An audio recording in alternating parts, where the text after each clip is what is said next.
Good morning from me and a camera shy star at the minute. Welcome to this lo-fi what I ate in a day. Now this is all going to be filmed on my phone, so there's probably going to be a bit of a difference in quality between the visuals and definitely between the audio that you're used to. I hope it's going to be okay for you. It was literally a case of filming it on my phone or not at all, so I hope you're going to enjoy it. Today is the 11th of May and here in the UK it's the Monday after our VE Day bank holiday. So we did a little bit of overindulging at the weekend. I made some delicious homemade scones for the first time in years, and they weren't low FODMAP because I only had wheat flour available, so I just used what I had available, but they were absolutely delicious. I had some of those with some homemade coconut cream, and I even made my own icing sugar from caster sugar. I ground some caster sugar down and made some icing sugar, and they were really good. So we've been eating those every day for the last 3 days. So I really feel like I need to start eating something a little bit healthier, so today's the day. So it is Monday. What I'm going to show you now is my overnight oats, which I prepared yesterday. So we're going to rewind back to yesterday so I can show you how I prepare them before I show you how I'm going to eat them today. So I'm going to begin by showing you how I prep my overnight oats, and I seem to do that differently from the way that other people do it because I like to keep my ingredients separate. So I'll prep my oats separately, I'll prep my flavourings separately, and then I'll only mix them together a couple of hours before I'm actually going to eat them. And that's because up until me doing the low FODMAP diet, I wasn't a big breakfast eater and I definitely wasn't a big porridge eater, and I can still only eat my porridge in very small quantities with the type of preparation and the type of flavourings that I like. So I like to be able to share out the amount of oats based on the amount of other flavours that I'm going to eat with them, rather than risk kind of getting to the bottom of this and realising that the flavours haven't mixed through properly and I've got loads of oats in the bottom with not very much flavour. That would really put me off eating them. Another thing to bear in mind as I go through is that I am in the personalised phase, so there will be things here that are not suitable for elimination, but they all have very easy swaps. And I have actually made this recipe several times. I will link to one of the low FODMAP versions that I have on the channel in the description box below, but this is just to give you a very realistic idea of the type of things I eat now I'm in the personalised phase. So to begin with, I've got this soy yoghurt. This is the new one from Aldi, and this wouldn't be suitable for the elimination phase because it's made from soya beans rather than soy protein isolate.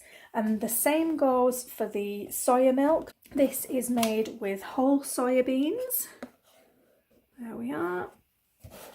So again, this wouldn't be suitable, but it's quite easy to swap this out either for an almond milk, a rice milk, and to swap this for a coconut yoghurt, which are FODMAP safe. I also like to add some of these for my extra omega-3s.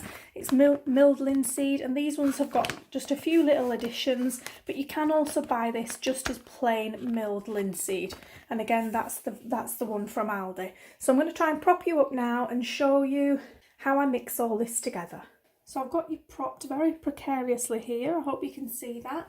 So I'm going to start with the oats, and I actually use about a cup of oats, a heaped cup of oats.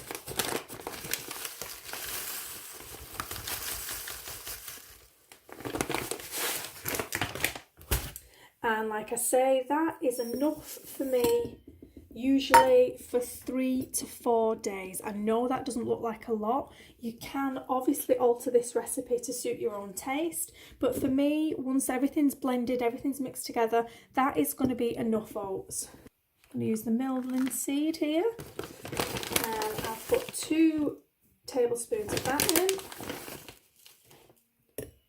And I have made this many times low FODMAP with just coconut yoghurt, with plain coconut yoghurt. And I normally just eyeball it, but just to give you a bit of an idea, I'm going to measure it out today. But usually I eyeball it, and usually for about 3 days I use just over half the tub. And this is a 500 gram tub, so I'd say I use about 300 grams for 3 to 4 portions. So that was a heaped cup of the yoghurt, and then we'll just pop. I'll start with half a cup of milk, and we'll see how that looks once it's mixed together. So mix all that together. So that looks like quite a good consistency to me. You don't want it to be too thick at this stage because the oats really do absorb that liquid, so maybe just a splash more milk. And those oats, they will actually expand a little bit, not much, they don't double in size or anything, but they'll probably expand to about here. And then I will then use that, like I say, either in thirds or in quarters, depending on the final consistency of exactly how creamy it is. The longer you leave these in the fridge, the creamier they become. By the time you get to day 3, they're really, really creamy and delicious. I actually much prefer them on day 2 and 3 than I actually do the day after I've made them. So sometimes I won't even eat these the day after I've made them. I'll wait a day for them to get really, really rich and creamy. So that's the oats part. So I'll leave those separate like that. And I'm going to get on now with the flavours. So I've just had a bit of a tidy up here just to show you now how I'm going to flavour this up. So I'm going to use today some peanut butter, some mixed spice, which I think is really nice in sweet and savoury dishes. And I'm going to be using some of this sweet freedom. I got this at the weekend. This is Choc salted caramel. Now, unfortunately, this isn't low FODMAP because it is actually made from carob, which has only a very small safe serving, and apple. But as an alternative to that, in the past, I've used some cacao powder and maple syrup just for a little bit of chocolatey feeling and a little bit of sweetness. So that's quite easily replaced. And I'll show you how all that looks together. So I've actually ended up using 3 tablespoons of peanut butter. I'll start with 2 tablespoons of the Choc and see how we go. And then a little sprinkle of spice. I just eyeball that, maybe 1/4 teaspoon. Give that a whisk up. And you can see that's pretty solid there like that. So I do tend to add a little bit of either warm water or even a little bit of plant milk. I'm pretty low on plant milk at the minute, so I'm just going to go with water today. Don't want to dilute it too much, but just so that I can actually spoon that out rather than it just being a big solid mass. And sometimes you find that when it's been sitting in the fridge, you will need to add again a little bit more water or a little bit more milk just to thin it out. So that's what we're looking for, like a thin Nutella really, a thin Nutella kind of texture. Now just to cut through all of that delicious chocolatiness from the peanut butter mix, I also like to have some berries in there. Now this is a 4-berry medley. Now obviously some of the things in here, raspberries, strawberries, blackberries and blackcurrants, have different FODMAP safe servings. Usually you would make this just with frozen strawberries, but the last time I went shopping they only had this 4-berry medley available. It's perfectly fine for me. I have no issues with this, but if you are in the low FODMAP phase, then you will just want to look at getting some frozen strawberries to make this with. And I've made it many times before when I was in elimination, just with strawberries, and it's just as delicious. So that's roughly 1.25 cups of frozen mixed berries. Obviously if you're only using frozen strawberries they're much bigger, so you probably need to go to about 2 cups, but I've literally filled this about halfway, and we actually just leave that as it is overnight in the fridge so that the berries defrost, and then in the morning I'll whiz it up into like a really thick, rich jam, and that's going to go along into my porridge with the other flavouring. And I've just realised when I've gone to put the oats in the fridge that I actually have some of the homemade coconut whipped cream that I made for my scones at the weekend. So I'm actually going to add that into here because I'm not going to use that for anything else and I don't want to waste it. So that's literally just the cream from a can of coconut milk, and that's been whisked up with some homemade icing sugar, just a tablespoon or so of homemade icing sugar to make a really nice sweet coconut cream. So I'm going to add that into the oats before I put them in the fridge. And you're probably getting the idea by now that I much prefer my oats to taste like dessert rather than breakfast.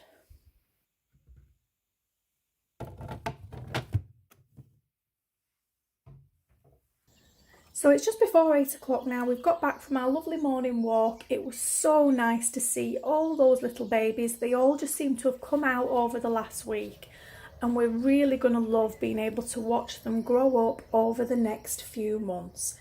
I must say that over this COVID self-isolation period, I've never been more grateful to live where we live, especially seeing as the rules have been that you're really supposed to exercise within walking distance of your home. We are so fortunate here that within 5 minutes of leaving the house, we're literally in the middle of nature, surrounded by wildlife, surrounded by greenery, and I really am so grateful.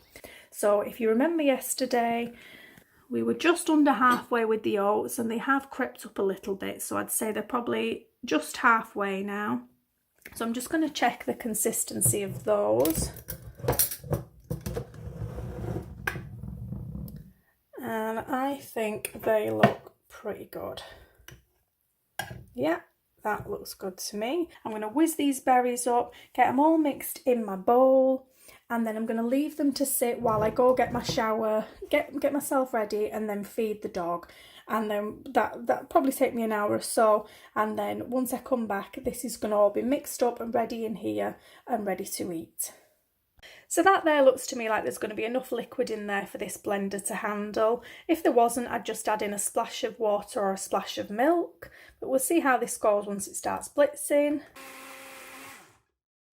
And that worked a treat. So I like to start with a little bit of the berries. Yeah.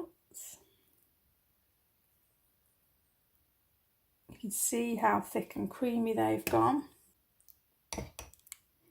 Chocolate, that's nice and thick. I'll probably thin that out at some stage. Probably go 2 teaspoons of that. So you can see here why I would normally do this all nice and layered in a glass mason jar when I'm doing it for a recipe video, because by the time I finish with this, it is just going to look like a big berry mess. But being honest, I don't eat it like that. This is how I eat it, with all the flavours mixed in together. So looking at the quantity that's left in there, I'm going to say that that's definitely going to be enough for me for another 3 breakfasts. So that's pretty good, considering that was just a cup of oats, a cup of yoghurt and half a cup of milk. And then obviously we've got the berries and the flavourings here. You can see this kind of breakfast bowl here is about half full, so it's not a really small amount, and that gives you a pretty decent breakfast from 1 cup of oats and some liquid and flavouring. So I think that's pretty good. So I've cleaned and fed the dog, so she's going to be happy and content for a few hours. I've done some laundry, I've had my shower, and it's just turned 9:20, so I'm ready for my breakfast.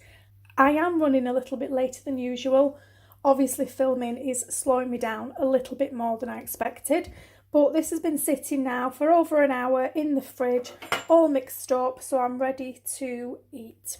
And usually what I do is while I'm having my breakfast, I'll usually catch up with something on YouTube, and I've really been enjoying Roots and Refuge Farm at the minute. It's a really, really nice channel. So I'm going to sit down and enjoy that now with my breakfast. I came out last night and there was a massive snake in the hen house eating eggs. It wasn't a venomous snake.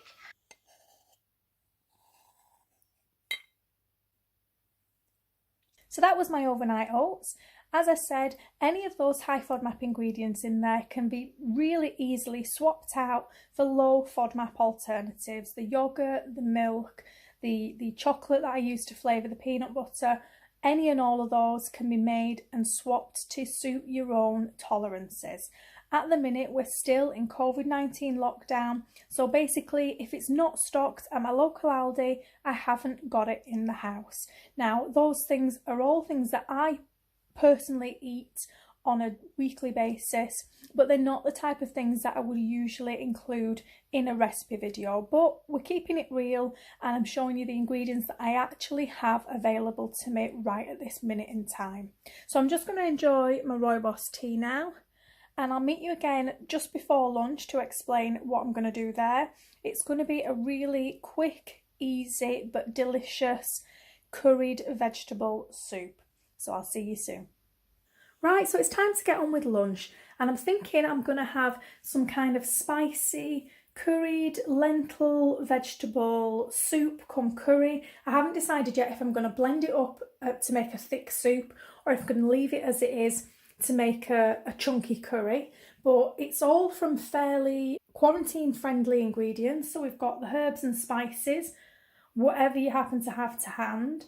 Some tomato puree, which obviously I haven't been able to get hold of for a while. So I'm using up the last of what I've got there. Got some canned mandarins. I've got some canned coconut milk. This is the liquid that was left over from the can that wasn't suitable for making the coconut cream. I've got some dried red lentils here that do have a small, safe serving size when they're boiled of 23 grams, which doesn't sound like a lot, but when combined with the rest of the ingredients, it should be enough. And finally, I've got here some grated sweet potato, carrot and ginger, which will last you a couple of weeks. Carrots and sweet potatoes will last a couple of weeks if stored correctly. And obviously you just grate them when you're ready to use them. The only quarantine friendly ingredient that isn't as friendly is the spinach, which obviously needs to be eaten fairly quickly. But if you do think that it's going past its best, then you can always just whiz it up and freeze it in ice cube trays, so you end up with little cubes of spinach. You can either cook it or not, and then you just throw it in as frozen. You don't need to defrost it. Throw the cubes into curries in the future. So what I need to do first is get the lentils on to boil. I do like to boil these separately to begin with before adding them in with the rest of the ingredients. That's just because I think it helps them to cook a little bit better, and you can really get a good boil going without risking burning or curdling any of the other ingredients. So I do like to do those separately to begin with and then add them into the recipe once they're almost cooked. So I just need to weigh out 23 grams. That's the 23. Wow, couldn't do that again if I tried. But I'm actually making this to last for 2 days. So I'm actually gonna, so that was 23. You can see I was taking too long there. So we need to zero that again. And then weigh out another 23.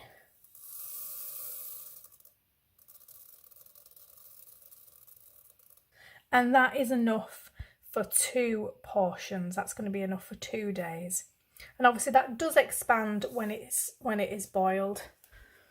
So I'll pop that into a pan. Cover that in water. I wouldn't usually use boiling water necessarily, but I just happen to have that to hand in the kettle. So we're going to bring that back to the boil. I'm going to let that boil for 10 minutes, then reduce it down to a simmer for about another 15 minutes. By that time it should be virtually done, and then it's going to be okay to add into the curry with the other ingredients just to continue simmering for a little bit longer.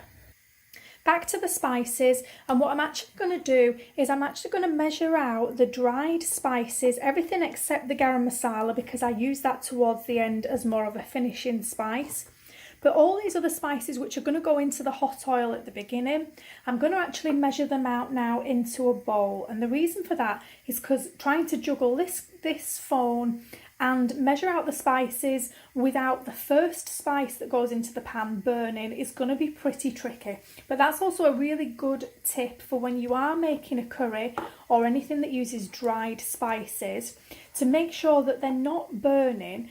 All these spices are going to go in at the same time, so there's no reason why you can't pre-measure them out into a bowl and then just throw the whole bowl into the hot oil, into the pan, and that way you're not risking any of the spices burning while you're fiddling around in your spice drawer trying to find the rest of them, or trying to find which size spoon you need for your measurements. Just measure them all out straight away into a bowl and then you're sorted. Because we use the boiling water, that's come to a boil really quickly, so I'm going to let that boil for 10 minutes quite rapidly before turning it down to a simmer. So I'm going to use a teaspoon of my homemade low FODMAP stock powder, a teaspoon of asafoetida, a teaspoon of ground turmeric,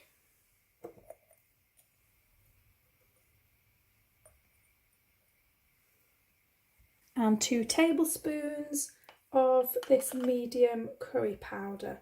Now this brand actually does have garlic in there.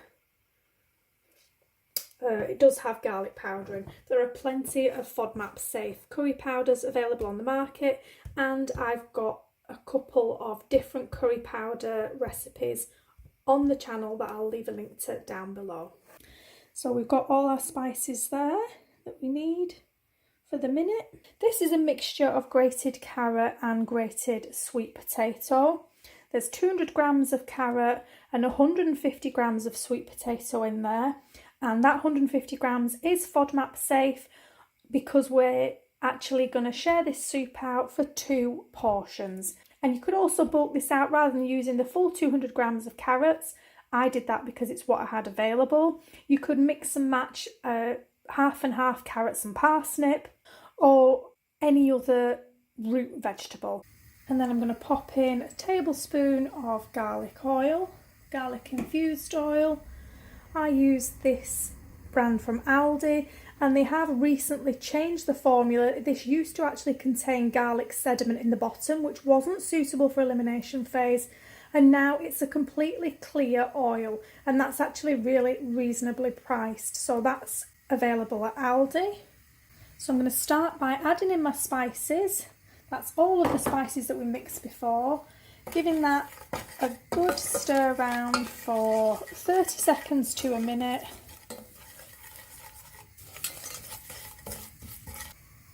And then I'm going to add in the carrot and sweet potato mixture, and to that we need to add just a little splash of water just to make sure it's not burning at the bottom.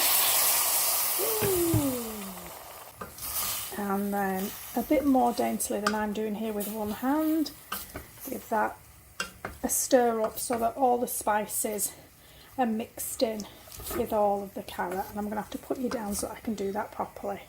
So that's had a good mix together with the oil. That's been in there a couple of minutes. You can see the lentils are still boiling at the back there. They've got about another 5 minutes to go. And I may not have mentioned, but the reason that I actually grated the carrots and sweet potato is because they cook much faster when they're grated.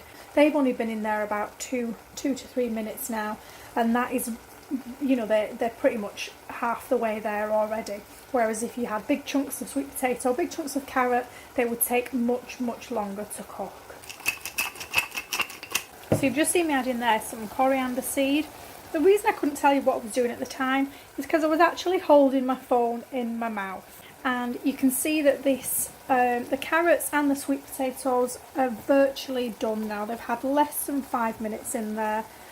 and they're really nice and softened now. And that's the stage I wanted to get them at, just with as minimal amount of water as possible before I add in the coconut milk, because once that coconut milk goes in, I don't really want them to be bubbling and boiling away like this. I want them to simmer quite gently. Obviously the carrots and the potatoes release water of their own, so you don't want to get too much water in there to begin with, just enough to stop it from sticking to the bottom of the pan. So you can see, like I said, that these have got an awful lot of juice in.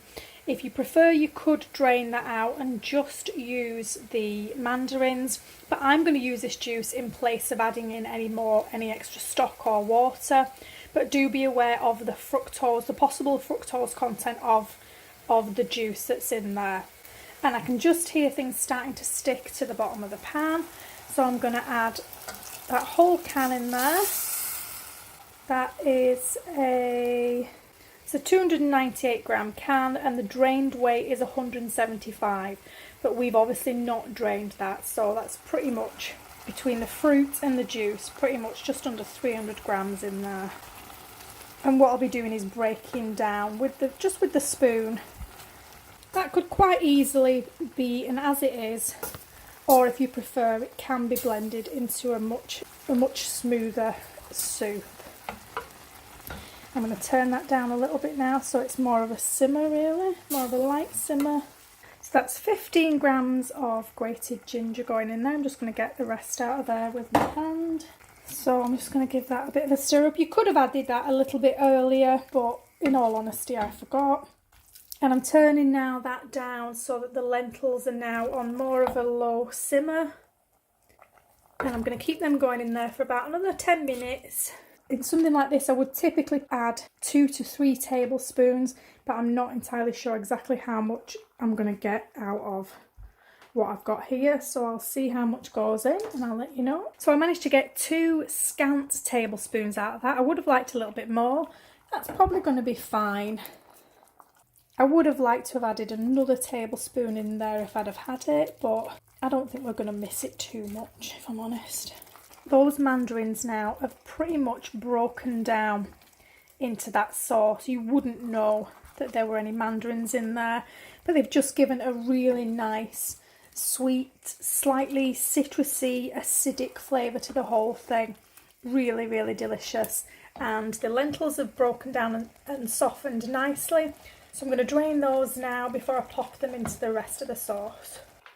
So I've got the drained red lentils going in. And as you can see, it's not a huge amount, you know, just as we expected when we weighed them out. But it has really nicely thickened that up. It's obviously going to give a little bit of extra protein once they're in there. It doesn't really look any different for having added the lentils, but we know they're in there. So this is now on its minimum heat. I'm going to add in the coconut milk.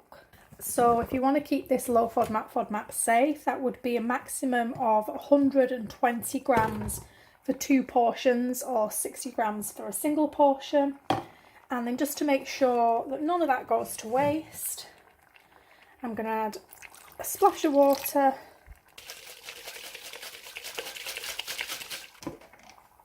There we are. And then now we want to make sure, now that coconut milk is in there, that this is really just simmering along very, very gently. And this is probably going to be simmering like this for maybe 5 to 8 minutes. So I'm going to add a couple of decent handfuls of spinach. This is baby spinach, which actually does have FODMAPs listed in the Monash app. So the serving size is the same as the regular spinach, 75 grams, but regular spinach has no FODMAPs detected, whereas this one, at 150 grams, it actually becomes moderate for fructans. But again, this is all that was available at my local Aldi recently. This is what I'm going with because I'm fine with it, but if you do have an issue with fructans, then you're probably looking to get the traditional spinach rather than the baby spinach, depending on what serving size you're planning on eating. I won't be measuring this. Just a couple of decent handfuls. We all know how that's gonna disappear down within the next minute or so. I'm just going to give it a helping hand. And that's obviously going in for the last few minutes of simmering time. So there's still some goodness in there. And like I say, I'm not sure what colour this would go if you did attempt to blend it down now that we've got the green in there. I imagine the lovely orange colour with the green, it might end up turning a little bit browny looking. If that doesn't bother you and you'd much rather have a smoother soup, then obviously you can blitz this. To be honest, I'm just probably going to eat it like this once the spinach wilts down. I'm not overly worried about having an incredibly smooth soup. So just a couple more minutes like that. So the heat's turned off on that now, and in here I've just got 1 teaspoon of garam masala, half a teaspoon of Himalayan pink salt, and half a teaspoon of freshly cracked black pepper. And that's all going to go in there now. This is all just to taste. I like quite a lot of black pepper, particularly when I'm using turmeric in there to make sure that it activates the turmeric. I especially like garam masala. You might want to reduce that down to half a teaspoon. And the salt is very much to taste, and that obviously depends on how salty the stock was that you used in the beginning. Mine isn't overly salty, so it definitely just needs a little bit more. And obviously this, like I said, is going to do 2 really decent portions. So everything that you've seen us do here is going to be divided into 2. And now, either very bravely or very foolishly, I'm going to attempt to dish this out with one hand.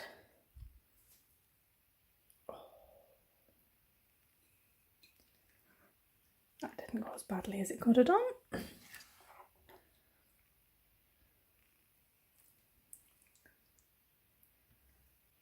How good does that look? Altogether that took about 25 to 30 minutes. You could obviously have made that the day before if you wanted to have it as meal prep for the week. And if you are a bit worried about the red lentils, you could have always simmered those for longer on their own in the pan before adding them into the curry. It would obviously extend the cooking time by a little bit longer, but they seemed to be perfectly well cooked and perfectly broken down, so there really didn't seem to be much sense in cooking them for any longer for me personally. I'm just sprinkling over some fresh parsley. As it's just for me, I also chop the stalks into there. If you're feeling posh or if you're feeling wasteful, you can get rid of those, especially if you're serving it to somebody else. But for myself, I think there's a lot of flavour in the stalks, so I just chop it all up together. If you're one of those strange people that does actually enjoy the taste of coriander leaf, weird, then you could always substitute the parsley with the coriander, and that's probably a bit more in keeping with the overall flavours of the dish. I'm not especially hungry today, so this is probably going to be enough for me, but on a hungry day I'd probably serve this with maybe some rice on the side, or even something like these tortilla chips to dunk in. I might just dunk a couple of those in, but I think that is going to do me for today.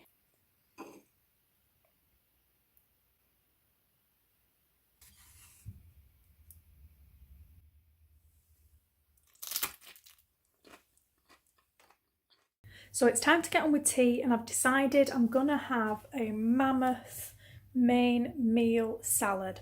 But just before I start getting into the prep, I just wanted to show you something that I think is maybe going to be a little bit helpful to people, particularly at the minute when we're all trying to shop a little bit less and to get the best value for our money. I just want to let you know that today is the 11th of May, and these vegetables, the spring onions, the tomatoes, the avocado, the mixed peppers, the carrots, cucumber, and this lettuce were all bought on the 2nd of May. Today is the 11th. So, and if you don't believe me, just to show you that the carrots actually had a best before of the 3rd of May. There's absolutely nothing wrong with those. They looked a little bit dark and dirty anyway because they're the wonky carrots. They're all perfectly edible. The romaine lettuce has got a best before of the 7th of May. Nothing wrong with that. You can see that's all looking perfectly edible. So every bit of that is going to get used. pepper. Had a best before of the 9th of May. That still looks absolutely perfect. The spring onions, the greens are looking a little bit tired. All I'm going to do is pick off the leaves that do look a little bit tired, like that. And the rest of that is going to get used. The avocados, my husband opened, this has been opened since this morning. Perfectly usable, perfectly edible. And the tomatoes still look as good as they did the day that I bought them.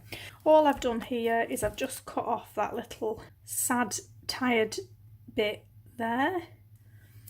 And the rest of it is absolutely fresh and delicious. So I just wanted to point that out. I know there's a lot of people at the minute that are a little bit worried about buying fresh food. They are relying a lot on the canned veggies and the frozen veggies, but as you can see from here, like I say, this was bought on the 2nd, today is the 11th, it's still got days and days worth of use in this, of life in this.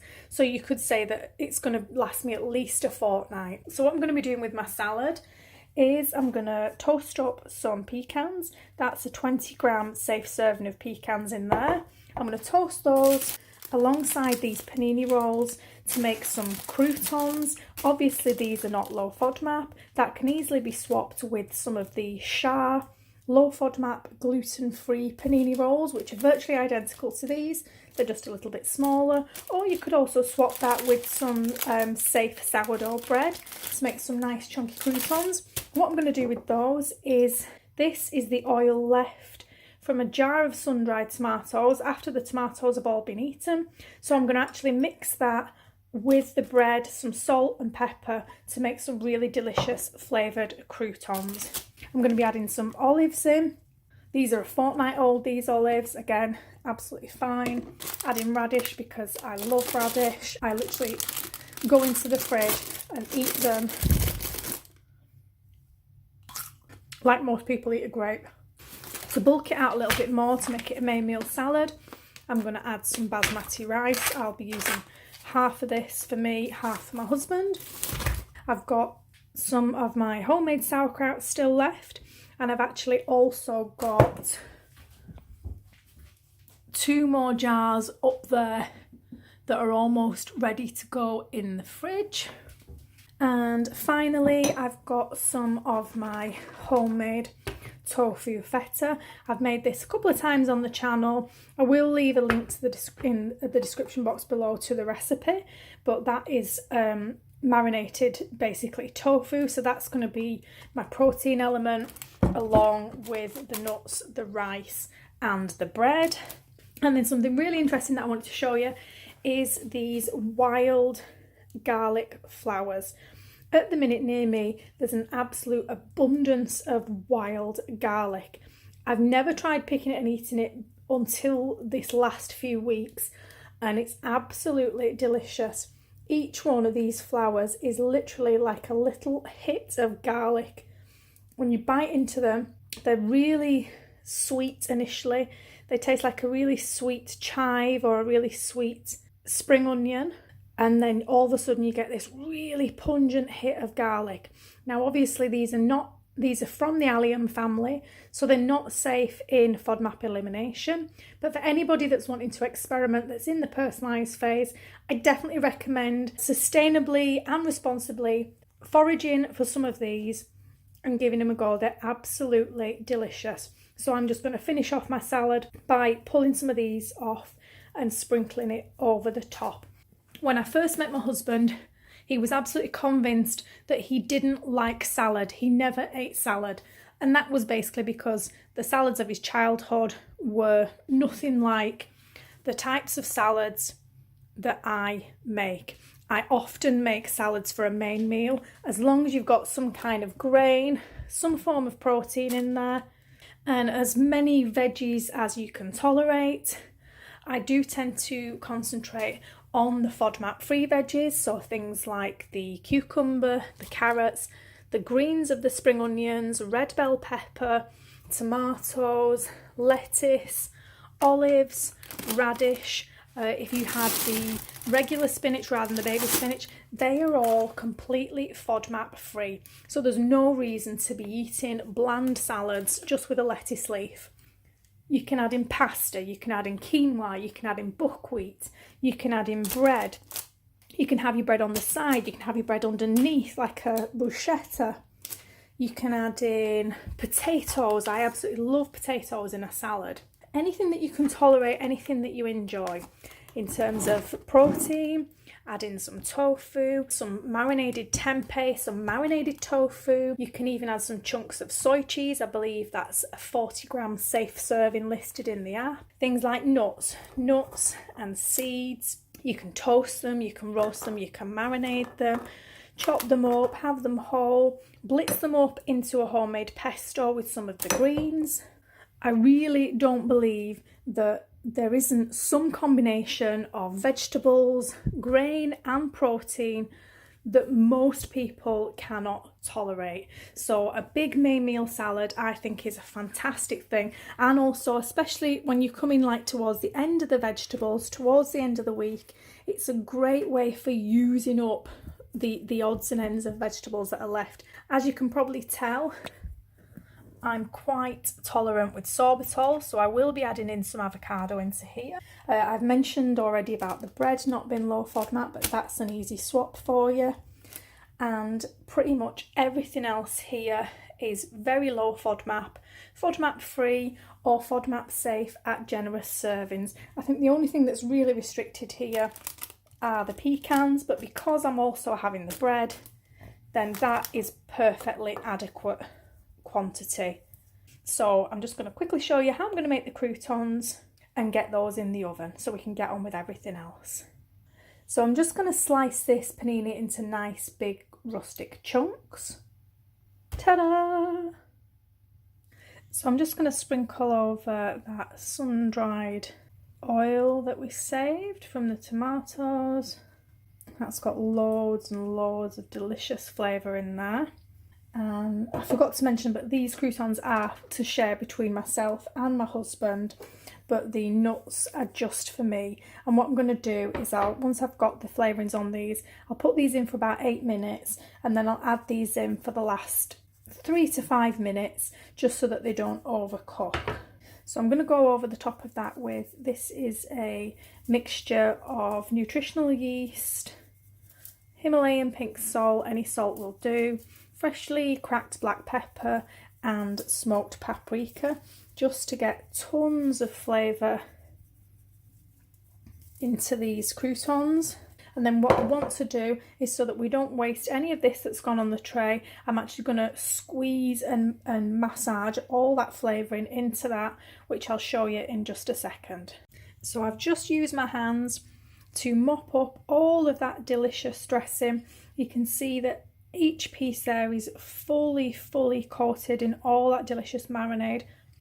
So I'm going to pop them in the oven now and get on with everything else. So I actually left my croutons in for a bit longer than I intended. They are actually perfect, but I don't want to leave those in any longer. So I've put the croutons in separately. I'm just moving them around the tray in what's left of that kind of oily marinade that we used on the croutons. And I'm just going to pop them in the oven. I'm going to start at 3 minutes, because these really don't need long, and I really don't want them to burn because the oven's preheated. So I'll give them 3 minutes, check how they're doing, and then I can give them another couple of minutes if they need it.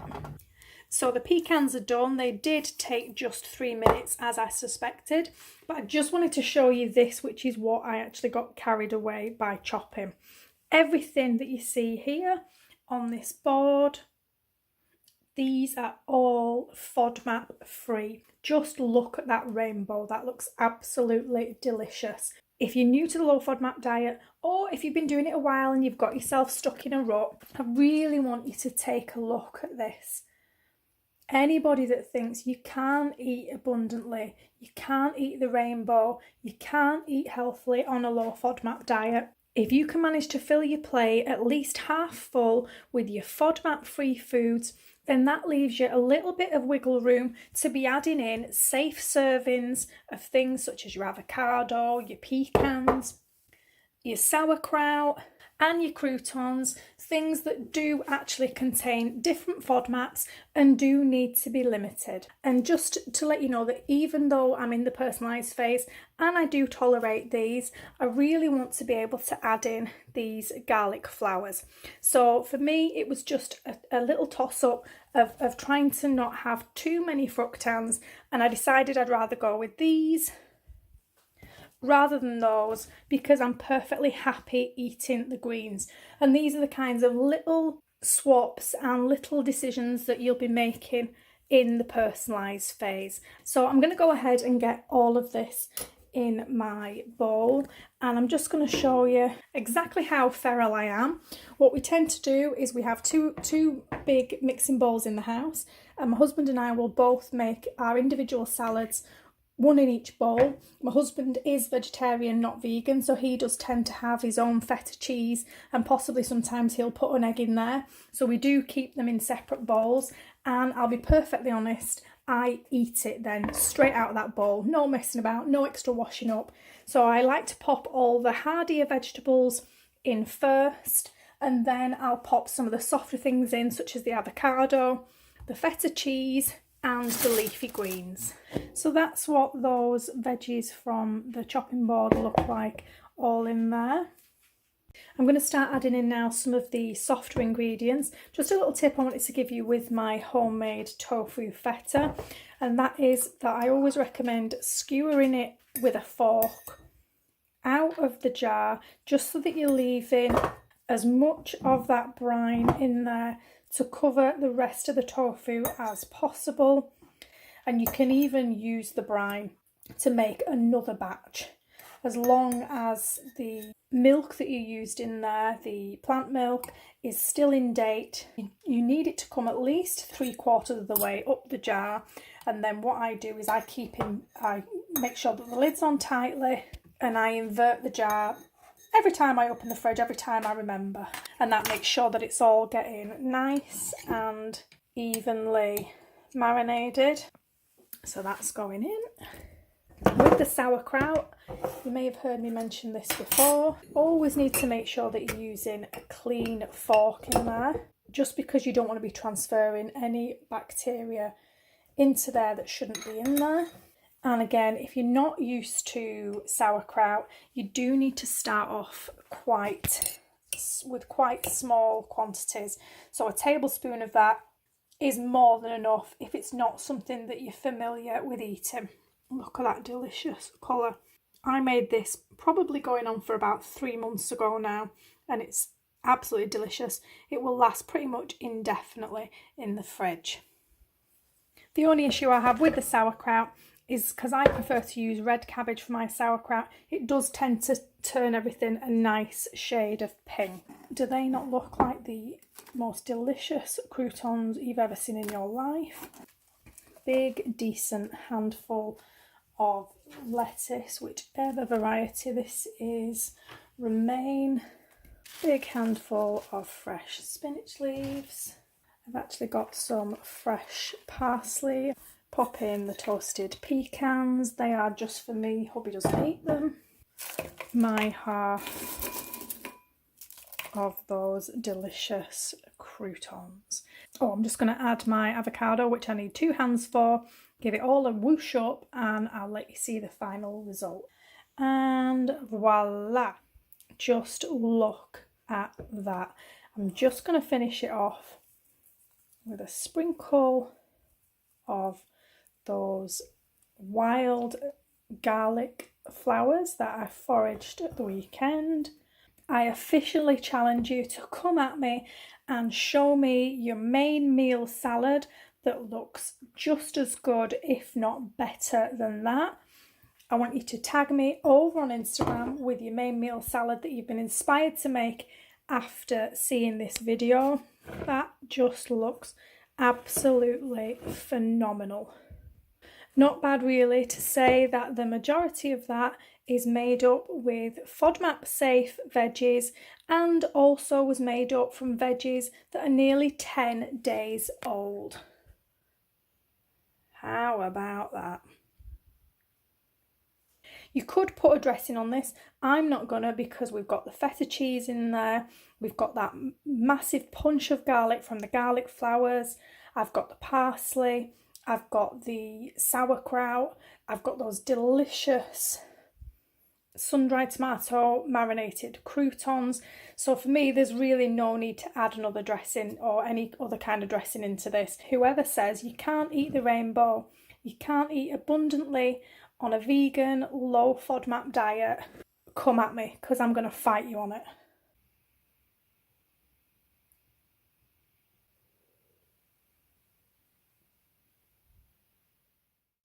So there you have it. That's what I ate today, and I've got to say that was a pretty accurate representation of how I'm eating at the moment, both here in the personalised phase, in COVID-19 quarantine, and in the beginning of May. So the reason why that makes a difference is because usually from mid-April up until the beginning of autumn, my husband and I do our best to try and get up every day at 5:30 in the morning so that we can take the dog out for a walk nice and early while it's still cool before it gets too hot for her, and also so that my husband can actually join us on the walk in the week. And that's something that we've been doing for quite a few years, and it's a little routine we've got ourselves into, and we actually really enjoy it. And at the minute, in these days of social isolation, it's actually been working really well, because at that time of the morning there's hardly anybody about. We can literally do a whole walk through the woods, round the park, round the lake, and not see anybody. So it's actually serving us really well at the moment. But the reason that makes a difference is because it also means that because I'm up earlier and I'm out and about and doing things, I tend to eat my breakfast earlier. So normally I would eat my breakfast about 10 o'clock. This is usually in autumn and winter time. And then I usually eat my last meal of the day before 7 p.m. And usually when I'm eating like that, there isn't really time in between meals, or I don't really feel the urge in between meals for snacking. And then typically when I'm getting up now at 5:30, I've usually eaten my breakfast by about 8:30, and then typically I'll have a snack around 11 o'clock, and then my lunch usually about 1, and then my evening meal between 6 and 7, and that even still, that does me. It's very rare that I'd have more than one snack in a day, and that's one of the things that I found really difficult when I was actually in the elimination phase of the low FODMAP diet, because I'm actually much more likely to have a small breakfast, a large afternoon meal, and a large evening meal. That's my preferred way of eating. Now obviously on a low FODMAP diet that doesn't quite work. You are supposed to be kind of portioning out throughout the day and spreading your meals out, and also having some snacks in there just to try and make up for the limited quantities on certain things. And that didn't really suit me at all. I'd much rather eat the way that you've seen me eat today. So today was a pretty good representation of how I'm eating, much more closer to my natural eating pattern now that I'm here in the personalised phase. The only difference being that because I was busy today, I was downloading the footage from my phone, I was getting everything on my laptop, I didn't really feel the need, or I didn't really give myself time to think about snacking. Didn't really feel like I needed it. I was busy. By the time I realised I could have maybe done with something, it was lunchtime, and the same again by the time I'd realised in the afternoon it was nearly tea time. So that's the only thing that you may have seen done differently, is that I would possibly have had a mid-morning or a mid-afternoon snack had I not been busy with the footage and getting footage from my camera. So I really hope you enjoyed that. If there was anything in any of the recipes today, any of the high FODMAP ingredients that I use in the recipes today that you were a little bit unsure of, please get in touch with me in the comments below. I think pretty much everything I've eaten today can very, very easily be made low FODMAP, suitable for the elimination phase. If you're not sure how to do that, and any of the recipes that you do fancy having a go at yourself, please let me know in the comments. Please reach out to me and ask me for any high to low FODMAP swaps. I'm always happy to help with things like that. I really hope you enjoyed the video, and just let me know what you think of this kind of lo-fi format. I know it's quite different to the style of videos that I normally produce, but I'll be honest, it is a little bit easier for me filming like this, even though I'm not getting those kind of beauty shots that I quite like to get. It does seem to make things a little bit easier. I'm not having to set up cameras and tripods and microphones and things like that. But please let me know if you'd like me to throw in a video like this every now and again in amongst the traditional recipe videos that I like to produce for you. As always, thanks so much for watching, and I'll speak to you soon. Bye.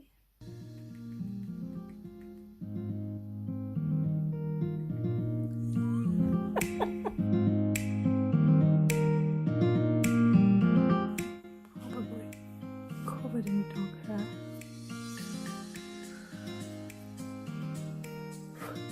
Haste.